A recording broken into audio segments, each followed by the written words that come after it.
Hello friends, एक बार फिर से स्वागत है आप सब लोगों का मेरे यूट्यूब चैनल में। आज हम लोग पढ़ने वाले हैं सिक्स क्लास एसएसटी सिविक्स का चैप्टर नंबर 4 और इसका नाम है की elements of a democratic government. हम पहले गवर्नमेंट के बारे में पढ़ चुके हैं कि गवर्नमेंट अलग अलग प्रकार की होती है। यहाँ पे डेमोक्रेटिक गवर्नमेंट के बारे में हम लोग पढ़ने वाले हैं कि उसकी कौन कौन सी खास बातें होती है। तो चलो करते हैं इस शानदार वीडियो की शुरुआत। सबसे पहले यहाँ पे चैप्टर को स्टार्ट करने से पहले एक एग्जाम्पल दिया गया है साउथ अफ्रीका का। साउथ अफ्रीका एक ऐसा कंट्री है जहां पे अगर पास्ट की हम लोग बात करें तो वहां पे वहां के नेटिव ब्लैक पीपल रहा करते थे। उसके बाद में व्हाइट पीपल वहां पे आ गए और उसके साथ में इंडियंस वहां पहुंचे। वो लेबर्स के रूप में और ट्रेडर्स के रूप में वहां पहुंच गए। तो इसका मतलब साउथ अफ्रीका में चार प्रकार के लोग अब रहते थे। कौन कौन से? ब्लैक पीपल हो गए, व्हाइट पीपल जो कि बाद में आए, और इंडियंस जो कि लेबर्स थे या ट्रेडर्स थे। तो ये लोग रहते थे। अब इन सब को लेते हुए माया नाम की एक लड़की है जिसकी एज लगभग 11 ईयर ओल्ड है। वो यहाँ पे बातें कर रही। ये लड़की जोहान्सबर्ग के एक टाउन में रहती है और वो अपनी मदर को हेल्प कर रही थी बॉक्सेस को क्लीन करने में। और उस समय उसको एक स्क्रैप बुक मिलती है जिसमें बहुत सारी पिक्चर्स और न्यूज़पेपर आर्टिकल्स रहते हैं। और उसके अंदर एक यंग स्कूल बॉय जो है जिसकी एज लगभग 15 ईयर्स है, उसकी फोटोज है। और उसकी फोटोज को देखने के बाद में माया जो है वो अपनी मदर से पूछती है कि ये लड़का कौन है। तो वो कहती है कि इस लड़के का नाम हेक्टर पीटरसन है। चलिए जानते हैं कि ये हेक्टर पीटरसन कौन है, इससे जुड़ी हुई क्या बातें हैं। हेक्टर पीटरसन के बारे में उसकी मदर ने बताया कि उसको पुलिस के द्वारा गोली मार दी गई। लड़की बहुत ही ज्यादा आश्चर्यचकित है कि ऐसा क्या हुआ कि उसको पुलिस ने गोली मार दी। तो उसकी मदर ने उसको एक्सप्लेन किया, साउथ अफ्रीका में पहले अपार्टहेड लॉज जो है वो चलते थे। मैं यहाँ पे आपको बताना चाहूंगा अपार्टहेड का मतलब ये है कि रंग, धर्म, जाति या कम्युनिटी के हिसाब से लोगों में भेदभाव करना, वो होता है अपार्टहेड। तो यहाँ पे जैसा कि आपको पहले शुरुआत में हम लोगों ने चर्चा की कि साउथ अफ्रीका के अंदर ब्लैक, व्हाइट और इंडियन पीपल रहा करते थे। तो यहाँ के जो व्हाइट लोग थे वो अपने आप को बहुत अधिक सुपीरियर समझा करते थे और वो दूसरी जातियों को, दूसरी कम्युनिटी को अपने साथ मिक्स नहीं होने देना चाहते थे। और वो अपने लिए विशेष तरह की फैसिलिटी चाहते थे और बाकी सब लोगों के लिए नॉर्मल फैसिलिटीज चाहते थे। माया को इन सब बातों पे विश्वास नहीं हुआ कि पहले ऐसा भी होता था। लेकिन उसकी मदर ने बताया कि उस समय पे ब्लैक लोगों के लिए हॉस्पिटल्स और एम्बुलेंस बिल्कुल अलग थी, व्हाइट लोगों के लिए बिल्कुल अलग थी। ब्लैक लोगों के लिए फैसिलिटीज कम थी जबकि व्हाइट लोगों के लिए फैसिलिटीज बहुत अधिक थी। उनके लिए ट्रेन, बसेस बहुत शानदार थी जबकि ब्लैक लोगों के लिए फैसिलिटीज, इसमें जो बसें, जो ट्रेन है वहां पे भी अच्छी नहीं थी। और इसी के साथ साथ में उनके बस स्टॉप्स जो थे वो भी अलग अलग थे। और नॉन व्हाइट लोग जो थे उनको वोट देने का अधिकार भी नहीं था। और साउथ अफ्रीका की अगर बात करें तो जो सबसे अच्छी लैंड थी वो व्हाइट लोगों के पास में थी और खराब जो लैंड थी वो ब्लैक लोगों के पास में थी। तो ब्लैक लोगों को किसी प्रकार से भी अपने इक्वल ये व्हाइट लोग नहीं मानते थे। और इसी प्रकार की ब्लैक लोगों की जो टाउनशिप थी उनमें से एक जो कि सोवेटो में थी, साउथ वेस्टर्न टाउनशिप में, वहां पे ये लड़का हेक्टर पीटरसन रहा करता था। और वो और उसके साथियों ने एक प्रोटेस्ट को ज्वाइन कर लिया। वो प्रोटेस्ट या विरोध इस बात का था कि बच्चे स्कूल में अफ्रीकन लैंग्वेज को नहीं सीखना चाहते थे। अफ्रीकन लैंग्वेज वो लैंग्वेज थी जिसको व्हाइट लोग बोला करते थे और हेक्टर और उसके अन्य जो फ्रेंड्स थे वो इस लैंग्वेज को सीखना नहीं चाहते थे। वो अपनी लोकल लैंग्वेज जो जुलू है उसको सीखना चाहते थे। तो साउथ अफ्रीकन पुलिस ने इन सारे प्रोटेस्टर्स को बहुत बुरी तरह से पीटा और वहां पे गोलियां चला दी। और गोलियां चलाने के कारण से एक गोली हेक्टर को लगी और ये घटना 16 जून 1976 की है। उसके बाद में अफ्रीकन नेशनल कांग्रेस जो है, जो कि एक रिवोल्यूशनरी लोगों का समूह था, उसने इसके खिलाफ आंदोलन किया। और उनके जो सबसे बड़े लीडर हैं उनका नाम था नेल्सन मंडेला। जो कि साउथ अफ्रीका के गांधी भी कहे जाते हैं, उन्होंने बहुत साल तक इसके लिए संघर्ष किया, बहुत साल तक वो जेल में भी रहे। अंततः 1994 में उनको सफलता मिली और साउथ अफ्रीका एक डेमोक्रेटिक कंट्री बन गया, जहां पे जितनी भी जातियां थी, चाहे वो ब्लैक हो, व्हाइट हो, सबको इक्वलिटी का अधिकार दिया गया। तो यहाँ पे जो डेमोक्रेसी है एक इम्पोर्टेंट रोल अदा करती है। तो डेमोक्रेसी का मतलब ये हो गया कि आप किसी भी जाति, धर्म, समुदाय से संबंध रखते हैं, लेकिन आपको पूरी तरह से समानता के अधिकार दिए जाएंगे। चलिए आगे जानते हैं कि डेमोक्रेटिक गवर्नमेंट का सब लोगों के लिए क्या मतलब है। पहला पॉइंट यहाँ पे है हमारा पार्टिसिपेशन। पार्टिसिपेशन का मतलब ये है कि आप जानते हैं डेमोक्रेसी में रेगुलर इलेक्शंस होते हैं, और हमने पहले देखा कि ब्लैक लोगों को इलेक्शन में वोट देने का अधिकार नहीं था, लेकिन डेमोक्रेसी में सभी लोगों को वोट देने का अधिकार होता है। यहाँ पे लोग जो हैं अपने लीडर्स को इलेक्ट करते हैं और उन्हें अपना रिप्रेजेंटेटिव बनाते हैं।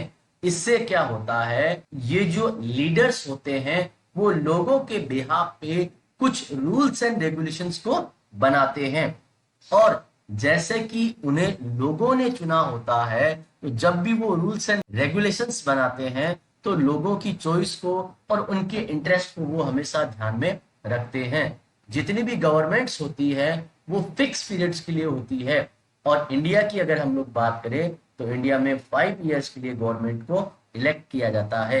एक बार इलेक्ट होने के बाद में गवर्नमेंट केवल उसी समय तक रहती है, और अगर उन्हें वापस आना है तो उन्हें री इलेक्ट होना पड़ेगा, और जब री इलेक्शन होता है तो फिर से गवर्नमेंट को चुनने का अधिकार जो है वो लोगों के पास में होता है। अगर गवर्नमेंट सही होती है तो उसे लोगों के द्वारा री इलेक्ट किया जाता है, और अगर गवर्नमेंट के लीडर्स या जो लोग हैं वो सही नहीं होते हैं तो लोग उन्हें रिजेक्ट करते हैं, और फिर नई गवर्नमेंट हमारे सामने बन के आती है। अब जानते हैं कि और कौन से तरीके हैं जिससे हम लोग इसमें पार्टिसिपेट कर सकते हैं। इलेक्शंस जो होते हैं वो 5 साल से होते हैं, तो क्या हमें 5 साल में केवल एक बार ही मौका मिलेगा? नहीं, इसी के साथ में बहुत सारे ऐसे अन्य तरीके हैं कि हम डेमोक्रेसी में पार्टिसिपेट कर सकते हैं।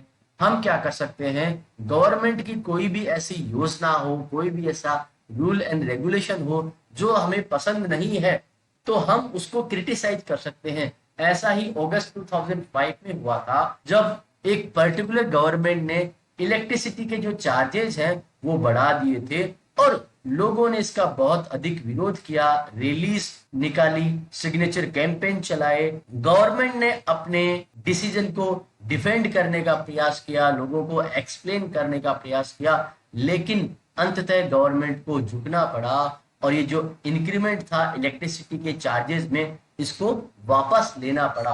तो इस प्रकार से आम जनता जो है वो गवर्नमेंट को प्रेशराइज कर सकती है उनकी नीतियों में बदलाव करने के लिए। यहाँ पे इलेक्शन का जो समय है वो 5 साल का है, लेकिन आम जनता कभी भी विरोध करके सरकार की नीतियों में बदलाव के लिए उन्हें मजबूर कर सकती है। बहुत सारे ऐसे तरीके होते हैं जहां पे गवर्नमेंट को हम लोग सुझा सकते हैं कि वो किस तरह के एक्शंस लें। इनमें से कई तरीके हैं, धरना, रैली, स्ट्राइक, सिग्नेचर कैंपेन। इन सब चीजों से जो चीजें अनफेयर और अनजस्ट होती हैं वो सामने लेके आई जाती हैं। न्यूज़पेपर, मैगजीन्स, टीवी, ये भी एक बहुत बड़ा रोल अदा करते हैं डेमोक्रेटिक गवर्नमेंट में, क्योंकि ये गवर्नमेंट के जो इम्पोर्टेंट इश्यूज और रेस्पॉन्सिबिलिटीज है उनको सबके सामने डिस्कस करते हैं और गवर्नमेंट को प्रेशराइज करते हैं अपना काम सही ढंग से करने के लिए।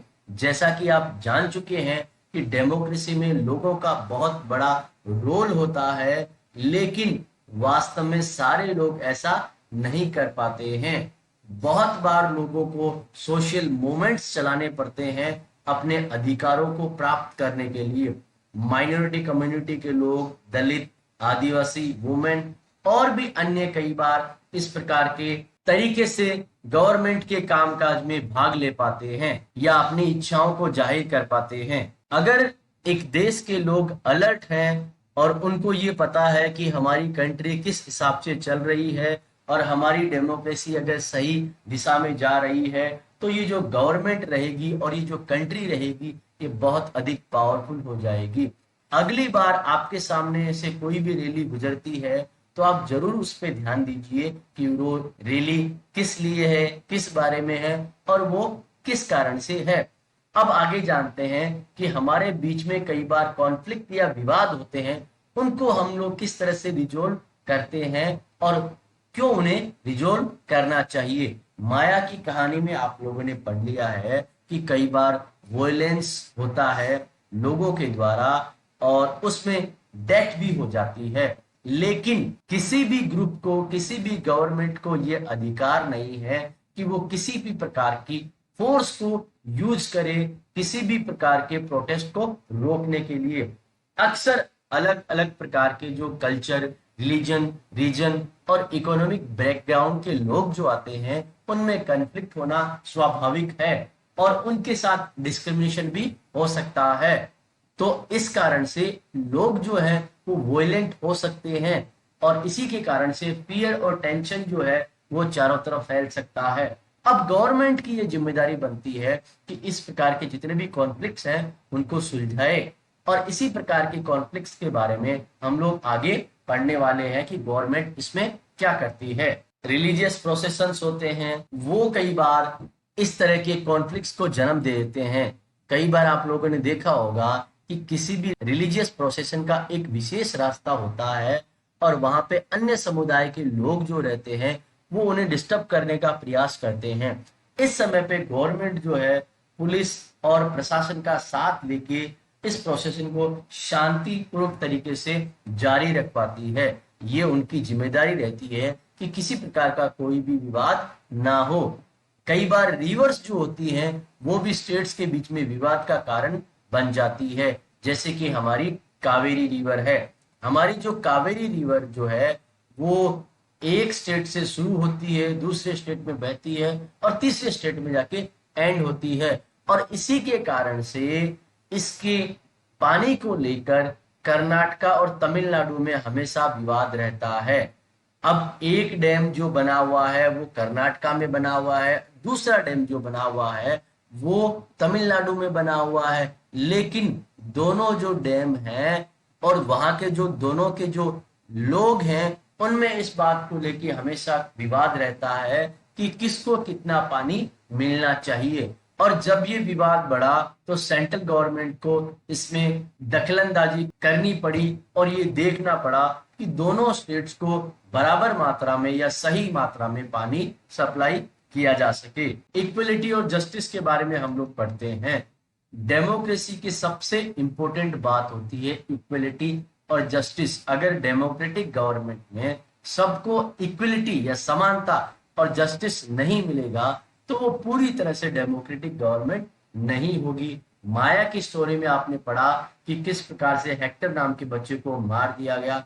इसी प्रकार से हम पहले पढ़ चुके हैं कि डॉक्टर अंबेडकर जिन्होंने हमारे संविधान को लिखा है उनके साथ में किस प्रकार से अनटचेबिलिटी का व्यवहार किया गया और अब जो ये अनटचेबिलिटी है उसको सरकार के द्वारा बैन कर दिया गया है। बहुत सारे ऐसे लोग हैं जिन्हें पहले एजुकेशन का, ट्रांसपोर्टेशन का, मेडिकल फैसिलिटीज का और मंदिरों में प्रेयर्स का अधिकार नहीं था और इन्हीं के लिए डॉक्टर अंबेडकर ने बहुत सारे आंदोलन किए और उसके बाद में धीरे धीरे इन लोगों को सारे अधिकार मिलते गए और इंडियन गवर्नमेंट ने डेमोक्रेसी को यहाँ पे बरकरार रखा और सबको इक्वलिटी का अधिकार दिया। गवर्नमेंट जो है इस तरह के पिछड़े हुए लोगों के लिए बहुत सारी विशेष सुविधाएं करती है ताकि ये लोग आगे आ सकें और इसी के साथ साथ में गवर्नमेंट जब देखती है कि एक बॉय चाइल्ड और गर्ल चाइल्ड में भी अगर भेदभाव है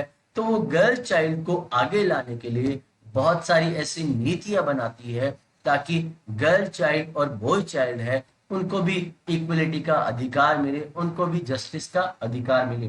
तो फ्रेंड्स हमने इस चैप्टर में ये जाना है कि डेमोक्रेसी के लिए हमारे बहुत सारी पॉइंट्स ऐसे हैं जो इम्पोर्टेंट है। डेमोक्रेसी का मतलब भी वास्तव में ये होता है कि सबको समानता का अधिकार मिले, सभी लोगों के बीच में किसी भी कारण से कोई प्रकार का भेदभाव ना हो। उम्मीद करता हूँ ये वीडियो आपको पसंद आया होगा। इस सब्जेक्ट के अन्य वीडियोस को देखने के लिए, साथ ही साथ इस क्लास के अन्य सब्जेक्ट को देखने के लिए प्लीज हमारे चैनल को सब्सक्राइब करें। Thank you so much.